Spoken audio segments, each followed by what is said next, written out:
Hello and welcome guys. मेरा नाम है प्रवीण पाटिल और आप देख रहे हो मूवीज माइंड चैनल। आज हम वुल्वरीन की थर्ड और एक्समैन मूवी सीरीज की 9th मूवी को एक्सप्लेन करेंगे, जिसका नाम है लोगन। तो बिना समय गवाए करते हैं लोगन मूवी की कहानी की शुरुआत। मूवी की शुरुआत होती है लोगन से, जो एक कार में सो रहा था और तभी उसे दिखता है कि कुछ चोर उस कार के व्हील को चोरी कर रहे थे। लोगन पहले तो उन्हें वार्न करता है, पर उन चोरों में से एक लोगन को शूट करता है। गोली लगने के बावजूद लोगन खड़े होकर वापस उनसे फाइट करने आता है। चोरों की गैंग उस पर हावी हो रही थी, पर लोगन किसी तरह उनको हरा कर वहां से भगा देता है। लोगन अभी बूढ़ा हो गया था और उसकी हीलिंग एबिलिटी भी कम हो रही थी, इसलिए उसके घाव पहले जैसे जल्दी हील नहीं होते। फिर हमें दिखता है कि लोगन अपनी आइडेंटिटी छुपाकर एक ड्राइवर का काम कर रहा है।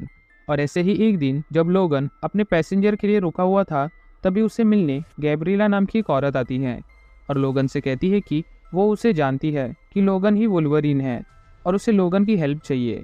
पर लोगन उसका कुछ नहीं सुनता और उसे वहां से जाने के लिए कहता है। सीन यहाँ से शिफ्ट होता है और हमें दिखता है कि लोगन के कार के बैक सीट पर एक आदमी आके बैठता है, जिसका नाम डोनाल्ड होता है। डोनाल्ड लोगन के बारे में सब जानता था और उसे ये भी पता था कि लोगन ने प्रोफेसर को एक सीक्रेट लोकेशन में छुपा कर रखा है। ये सब सुन के लोगन शॉक होता है, पर डोनाल्ड कहता है कि उसे लोगन और प्रोफेसर से कोई मतलब नहीं है, बल्कि डोनाल्ड एक औरत की तलाश में है। ये वही औरत है जो लोगन को ढूंढते हुए आई थी और इसका नाम गैब्रिएला था। डोनाल्ड लोगन को अपना कार्ड देता है और कहता है कि अगर उसे गैब्रिएला फिर से दिखे तो डोनाल्ड को बता देना। लोगन फिर इसके बाद अपने घर जाता है, जो कि एक बंद पड़ा हुआ प्लांट था, और यहाँ पर लोगन प्रोफेसर और कैलिबन नाम के दूसरे म्यूटेंट के साथ रह रहा था। प्रोफेसर अभी बहुत ओल्ड हो गया था और उसे ब्रेन डिजीज होने की वजह से प्रोफेसर को हमेशा एक साइकोनिक अटैक आता है। उस अटैक के समय सराउंडिंग में जितने भी लोग होते हैं, सबके दिमाग अचानक से फ्रीज होने लगते हैं। लोगन अकेला ही ऐसा था जो इस साइकोनिक अटैक को झेल सकता था, और इसीलिए लोगन प्रोफेसर के पास जाके उनको उनकी दवाई देता है, जिससे प्रोफेसर शांत हो जाते हैं।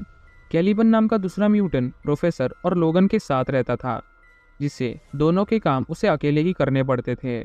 लोगन वही दूसरी तरफ बहुत कमज़ोर हो गया था और इवन वो अपनी दवाई के पैकेट्स भी रीड नहीं कर पाता। लोगन को तभी अपने अगले पैसेंजर का मैसेज आता है और लोगन उसे पिकअप करने एक मोटेल में जाता है। यहाँ लोगन को वापस वही गैब्रिएला नाम की औरत दिखती है, जिसने पहले भी लोगन से हेल्प मांगी थी और अभी इसी ने लोगन को बुलाया था। ये समझने के बाद लोगन वहाँ से गुस्से से चले जाता है, क्योंकि अभी उसे किसी की भी हेल्प नहीं करनी थी। पर गैब्रिएला उसे रोककर सब कुछ बताने लगती है।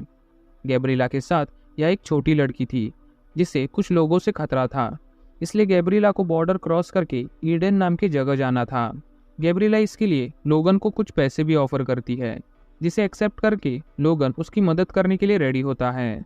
लोगन इसके बाद अपने घर जाके प्रोफेसर और कैलिबन को इन्फॉर्म करता है कि वो कुछ दिनों के लिए शहर से बाहर जाने वाला है। लोगन ये भी बताता है कि ये काम पूरा करने के लिए उसे बहुत सारे पैसे मिलने वाले हैं, जिसका यूज़ करके वो लोग एक शिप खरीद कर इस शहर से निकलने वाले थे।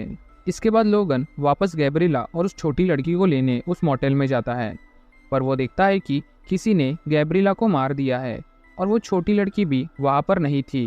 लोगन को पता था कि ये काम डोनाल्ड का है, क्योंकि वही था जो गैब्रिएला और उस छोटी लड़की को ढूंढ रहा था। लोगन गैब्रिएला को वही छोड़कर उसका फ़ोन लेके वापस अपने घर चले जाता है। जब लोगन वापस अपने घर आता है, तभी उसे दिखता है कि वो छोटी लड़की लोगन के कार में छिपकर उसके साथ आई थी। इस लड़की का नाम लॉरा था और प्रोफेसर लॉरा को बहुत अच्छे से ग्रीट करता है और लोगन से कहता है कि हमें इस लड़की की हेल्प करनी चाहिए और इसे अपने डेस्टिनेशन पर छोड़ देना चाहिए। पर लोगन को पता था कि लॉरा की वजह से डोनाल्ड उनके पीछे आएगा, और अभी लोगन को कोई मुसीबत नहीं चाहिए थी। लोगन का शक सही निकलता है, क्योंकि लॉरा को ढूंढते हुए डोनाल्ड लोगन के घर तक पहुंच जाता है और लॉरा को उसके हवाले करने के लिए कहता है। लोगन पहले पहले तो झूठ बोलता है कि उसे पता नहीं है कि लॉरा कौन और कहाँ पर है, पर डोनाल्ड को सारी सच्चाई पता थी, क्योंकि लोगन लिटरली लॉरा का बैग हाथ में पकड़कर डोनाल्ड से झूठ बोल रहा था। यही बातें चलते वक्त लॉरा एक पाइप फेंकती है, जिससे डोनाल्ड बेहोश हो जाता है। लोगन अपने दोस्त कैलिबन को कहता है कि डोनाल्ड जब तक बेहोश है तभी उसे किसी डेजर्ट में जाके फेंक के आओ। कैलिबन एक फोटो सेंसिटिव म्यूटेंट था जो सनलाइट से भी जल जाता था, इसलिए कैलिबन अपने आप को पूरा कवर करके बेहोश डोनाल्ड को लेके जाता है। कैलिबन अपना काम पूरा ही कर रहा था, तभी डोनाल्ड के गुंडे उसे ऐसा करते हुए पकड़ लेते हैं और कैलिबन को अपने पास रखते हैं। इसके बाद डोनाल्ड और उसके सारे साथी वापस लोगन के घर लॉरा को लेने जाते हैं, जहाँ लोगन प्रोफेसर एक्स को लेके वहाँ से भागने की तैयारी में था। डोनाल्ड और उसके आदमी वहाँ पहुँचते हैं और लॉरा को पकड़ने घर के अंदर आते हैं, जहाँ लॉरा अकेले ही मज़े में खा रही थी। तभी हमें बाहर का सीन देखने मिलता है, जहाँ डोनाल्ड और लोगन वापस आमने सामने थे और यहाँ दोनों को अंदर से गुंडे लोगों की चिल्लाने की और गनशॉट्स की आवाज़ें आने लगती है। उसी बीच अंदर से अकेले लॉरा बाहर निकलती है और अपने साथ एक गुंडे का कटा हुआ सिर लेके आती है। लॉरा बाहर आके भी उन गुंडों से लड़ने लगती है और यहाँ हमें समझता है कि लॉरा के पास भी लोगन जैसे मेटल के क्लॉज थे, जिसका यूज़ करके वो हर एक गुंडे को मारने लगती है। ये सब देख के लोगन भी अपनी तरफ से लॉरा को हेल्प करने कुछ लोगों से फाइट करता है और इसके बीच में ही लोगन प्रोफेसर एक्स और लॉरा को लेके वहाँ से कार में बैठकर भाग जाता है। थोड़ी दूर आने पर लोगन को पता लगाना था कि ये सब क्या चल रहा है और इतने सारे लोग लॉरा के पीछे क्यों पड़े हैं। इसलिए वो गैब्रिएला का फ़ोन चेक करता है, जो कि उसने अपने पास रख लिया था। फ़ोन में गैब्रिएला का एक वीडियो था, जिसमें वो बताती है कि वो एक्चुअल में एक नर्स है जो ट्रांसजीन नाम की कंपनी में काम करती थी और इस कंपनी के डॉक्टर जेंडर अपने लैब में म्यूटेंट्स बच्चों को बना रहे थे। ये म्यूटेंट्स बच्चे पहले के म्यूटेंट्स के डीएनए से तैयार किए जा रहे थे और डॉक्टर जेंडर का ये प्रोजेक्ट उसके हिसाब से नहीं चल रहा था, जिसकी वजह से डॉक्टर जेंडर ने उन सारे बच्चों को मारने का डिसाइड किया। ये पता लगने पर गैब्रिएला, जो वहाँ की एक नर्स थी, वो कुछ बच्चों को लेके भाग जाती है, जिसमें लॉरा भी शामिल थी। और इन्हीं ट्रांसजीन कंपनी और उन गुंडों से बचाने के लिए गैब्रिएला को ईडन नाम की जगह जाना था। वीडियो के अंत में गैब्रिएला बताती है कि लॉरा को एक्चुअली में लोगन के डीएनए से बनाया गया है, जिसका ये मतलब होता है कि लॉरा लोगन की बेटी है। दूसरी तरफ हमें डोनाल्ड दिखता है, जिसके पास अभी भी कैलिबन नाम का म्यूटेंट था, जिसके पास दूसरे म्यूटेंट की लोकेशन पता लगाने की पावर्स थी। डोनाल्ड कैलिबन को अपनी पावर्स यूज़ करके लोगन का पता लगाने के लिए कहता है। इसके लिए वो उसे सनलाइट में एक्सपोज करके टॉर्चर करता है, जिससे कैलिबन को अपनी पावर्स का यूज़ करना ही पड़ता है। वही दूसरी ओर हमें दिखता है कि लोगन प्रोफेसर और लॉरा के साथ एक होटल में रहने गया है। यहाँ लोगन लॉरा के पास जितने भी डॉक्यूमेंट्स थे वो सब पढ़ने लगता है, जिसमें वो देखता है कि लॉरा के अंदर जेम्स हाउलेट का डीएनए यूज़ किया गया है, जो कि लोगन का असली नाम था। इसी में लोगन को एक्समैन की कॉमिक्स दिखती है, जिसकी स्टोरी में एक्समैन के कैरेक्टर्स छुपने के लिए ईडन नाम की जगह पर जाते हैं। लोगन को याद आता है कि ये वही लोकेशन है जिसकी बात गैब्रिएला कर रही थी और लोगन समझता है कि शायद यही कॉमिक्स पढ़ के गैब्रिएला को ऐसा लगा कि ईडन नाम की असली में कोई जगह है जो सारे म्यूटेंट्स की एक खुफिया लोकेशन है। लोगन यहाँ अपनी नई कार लेने आया था, क्योंकि उसकी पुरानी कार डैमेज हो गई थी और जब लोगन वापस होटल पहुँचता है तब उसे दिखता है कि डोनाल्ड और उसके गुंडे उनका पीछा करते हुए होटल तक पहुंच गए हैं। लोगन प्रोफेसर को बचाने अपने रूम में जाने वाला था, तभी सारे लोग के ब्रेन फ्रीज होते हैं, क्योंकि प्रोफेसर को वापस साइकोनिक अटैक आया था। लोगन एक ऐसा आदमी था जो इस अटैक को हैंडल कर सकता था, इसलिए वो आसानी से सारे गुंडों को मार देता है जो इस साइकोनिक अटैक की वजह से फ्रीज हो गए थे। लोगन इसके बाद रूम में जाके प्रोफेसर को दवाई देकर शांत करता है और लॉरा को साथ में लेकर तीनों लोग वहाँ से भाग जाते हैं। रास्ते में लोगन लॉरा को बताता है कि ईडन नाम की ऐसी कोई रियल जगह नहीं है, बल्कि ये जगह सिर्फ कॉमिक्स में एग्जिस्ट करती है, जो गैब्रिएला ने सच मान ली। तभी रास्ते में उन्हें दिखता है कि एक फैमिली की गाड़ी का एक्सीडेंट हुआ है, जिसकी वजह से उनके सारे पालतू घोड़े अपने कैद से भाग गए थे। लोगन उनकी गाड़ी को धक्का देके उनकी हेल्प करता है और वही दूसरी तरफ प्रोफेसर अपनी पावर्स का यूज़ करता है, जिससे सारे घोड़े अपनी जगह वापस आते हैं। उनकी हेल्प की वजह से वो फैमिली लोगन और बाकी सबको डिनर करने के लिए अपने घर पर बुलाती है। सारे लोग इसके बाद हंसते खेलते हुए अपने डिनर को एंजॉय करते हैं और खाने के बाद लोगन वहाँ से निकलने वाला होता है और वापस वो फैमिली उन्हें आज रात के लिए रुकने के लिए कहती है। सोने से पहले उन्हें पता चलता है कि घर का पानी का कनेक्शन खराब हो गया है, इसलिए लोगन और उस फैमिली का एक आदमी पाइपलाइन रिपेयर करने जाते हैं। तभी वह उस जगह का मालिक आके उन्हें ऐसा करने से मना करता है, पर लोगन उसे डराकर भगा देता है। दूसरी ओर हमें प्रोफेसर दिखता है, जिससे लोगन वापस आया हुआ नजर आता है, इसलिए प्रोफेसर उसे कहता भी है कि वो बहुत सालों के बाद पहली बार ऐसी चैन की नींद सोया है। तभी हमें समझता है कि लोगन के जैसे दिखने वाला दूसरा कोई और म्यूटेंट है, जो अपने क्लॉज के हेल्प से प्रोफेसर एक्स को मार देता है। लॉरा उस डुप्लीकेट लोगन पर अटैक करती है पर वो नकली लोगन फैमिली के सारे मेंबर्स को मारकर लॉरा को लेके वहाँ से चले जाता है। तभी वहाँ पर असली लोगन आता है, जो अपने ही क्लोन वर्जन को सामने देखकर शॉक होता है और उसे रोकने के बजाय लोगन प्रोफेसर के पास जाता है। लोगन प्रोफेसर को इंजर्ड देखकर उसे अपनी कार में लेके जाता है, पर तब तक प्रोफेसर की जान चली जाती है, जिससे लोगन को गुस्सा आता है। लोगन गुस्से से अपनी क्लोन वाले वर्जन पर अटैक करता है और दोनों लोगन की यहाँ पर फाइट होती है, जिसमें हमें बहुत सारा खून खराबा देखने मिलता है। हमें समझता है कि ये सब डॉक्टर जेंडर और डोनट ने किया था और उन्हीं के कंपनी ने लोगन के क्लोन को भी बनाया था, जिसके पास सेम लोगन जैसी पावर्स थी और वो लोग इस क्लोन को एज अ वेपन यूज़ करते थे। दूसरी तरफ दोनों लोगन के बीच में फाइट शुरू थी, पर बीच में ही उस फैमिली का आदमी अपनी कार लेके क्लोन को ठोक देता है और बाद में उस पर गन से शूट करने लगता है। वो आदमी भी इंजर्ड था, जिसकी वजह से वो गन शॉट के बीच में ही मर जाता है और यही मौका देख के लोगन लॉरा को लेके वहाँ से भाग जाता है। कैलिबन, जो डोनट और डॉक्टर जेंडर की ना चाहते हुए भी मदद कर रहा था, वो बॉम्ब से सबको मारने का ट्राई करता है, पर गलती से कैलिबन खुद ही उस ब्लास्ट में मर जाता है। दूसरी सुबह हमें दिखता है कि डॉक्टर जेंडर अपनी क्लोन वाले लोगन को एक सीरम इंजेक्ट करते हैं, जिससे वो जल्दी से हील हो जाता है।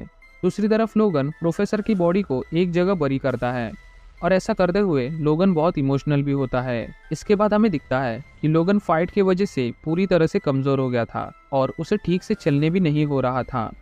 यहाँ लॉरा पहली बार बोलती है कि उसे ईडन नाम की जगह जाना है, जहाँ सारे म्यूटेंट बच्चे हैं, पर लोगन उसे समझाने लगता है कि ये जगह सिर्फ कॉमिक बुक्स में एग्जिस्ट करती है और ये असलियत में नहीं है। पर फिर भी लॉरा के जिद के वजह से लोगन उस लोकेशन को ढूंढने के लिए निकल जाता है, पर बीच रास्ते में ही लोगन बेहोश होने लगता है। लोगन की हालत इतनी ज़्यादा खराब थी कि वो ठीक से अपनी आंखें खोल भी नहीं पा रहा था, इसलिए वो ड्राइव करते हुए ही बेहोश हो जाता है। लॉरा इसके बाद खुद ड्राइव करके उस लोकेशन के लिए निकल जाती है। जब लोगन की आँख खुलती है तब वो देख पाता है कि वो उस जगह तक पहुँच गया है और सही में यहाँ कुछ म्यूटेंट्स बच्चे थे जो छुपे हुए थे।